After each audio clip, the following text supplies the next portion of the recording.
நல்லூர் பிரதேச சபையால இதை தனியாக கையாள முடியாது. அதனால வந்து நீங்க கூட்டா சேர்ந்து மாகாண மட்டத்தில் ஒரு முயற்சி கொண்டு வாங்க. அது வரைக்கும் அப்ப நீங்க சொன்னீங்க வந்து இந்த போராட்டத்தை கையில சொல்லி அப்ப நாங்க சொன்னாங்க வந்து உடனடியாக கட்டுமான பணிகளும் இங்க கொண்டு வர வேலை நிப்பாட்டினால்தான் நாங்கள் ஊருக்கு போய் சொல்ல முடியும். அதில் அடிப்படத்தில் சொல்ல முடியும். அது வரைக்கும் செய்ய முடியாது சொன்னாங்க.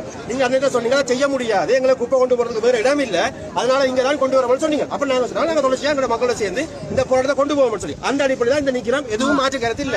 இந்த இடத்துக்குள்ள நீங்க கொண்டு வர முடியாது.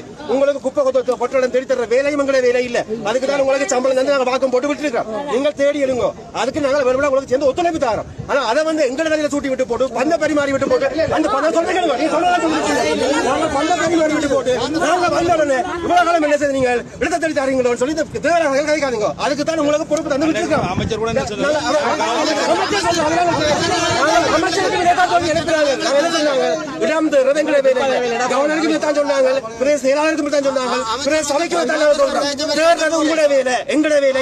உங்களுக்கு வேணுமென்றால் நாங்கள் ஆதரவு தரோம். அதுக்கு நாங்கள் உதவி செய்யறோம். ஆனா அதை வந்து எங்களை சூடி போட்டு நாங்க தான் புள்ள விட்ட மாதிரி எங்களை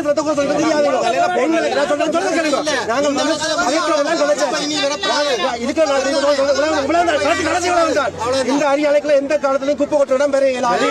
இந்த இடத்தை வந்து நீங்கள் ஆணையும் கலைச்சு ஏற்கனவே வந்து பார்த்த நீங்கள் கடல் இருக்கிற எத்தனையோ மாற்றி அமைக்கக்கூடிய கிராமத்தை வந்து குப்பையை போட்டு ஒரு நாளும் பாதிக்க முடியாது, இடமடிக்க மாற்றம் அனுமதிக்க முடியாது. அப்ப இங்க கொண்டு வர இயலாது. இந்த ஐக்கியங்களுடைய இந்த கட்டுமான பணிகள் அனைத்து அத்தகைய நிப்பாட்டப்பட வேண்டும். இதுக்கு பிறகு இங்க குப்பை கொட்டுற முயற்சியில் எந்த ஒரு வாகனம் பெறக்கூடாது.